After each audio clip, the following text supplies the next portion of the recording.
নমস্কার, সঙ্গী রান্নাঘরে সকলকে স্বাগত জানাই। আজ বানাবো কড়াইতেই ইলিশ ভাপা। প্রথমে আমি কালো সর্ষে বেটে নিয়ে তার থেকে জলটা বার করে নিয়েছি ছেঁকে। তারপর 1 চামচ পোস্ত বাটা আর 2 চামচ মতন টক দই, সামান্য একটু হলুদ গুঁড়ো, স্বাদ মতো নুন আর কাঁচা সর্ষের তেল দিয়ে ভালো করে মশলাটা গুলিয়ে নিলাম। এবার একে একে ইলিশ মাছগুলো আমি তার মধ্যে দিয়ে দিলাম। এবার ইলিশ মাছগুলো ভালোভাবে মাখিয়ে নেব। তারপর উপর দিয়ে কিছুটা কালো জিরে, 2-3টে কাঁচা লঙ্কা আর সামান্য একটু কাশ্মীরি লঙ্কার গুঁড়ো দিয়ে দিলাম। দিয়ে ভালো করে আরও একটু মাখিয়ে নিলাম। কাশ্মীরি লঙ্কার গুঁড়োটা দিলে ভালো রং আসে।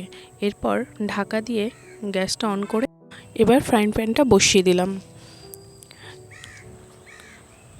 প্রায় 20 থেকে 25 মিনিট ভালোভাবে ভাপানোর পর এভাবে একটা একটা করে মাছগুলোকে আলতো হাতে উল্টিয়ে নিতে হবে যাতে ভেঙে না যায়।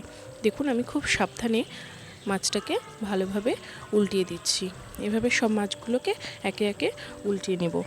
এরপর আরও কিছুক্ষণ হতে দেব। তারপর আমি ওপর দিয়ে কাঁচা সর্ষের তেল বেশ অনেকটা ছড়িয়ে দিলাম।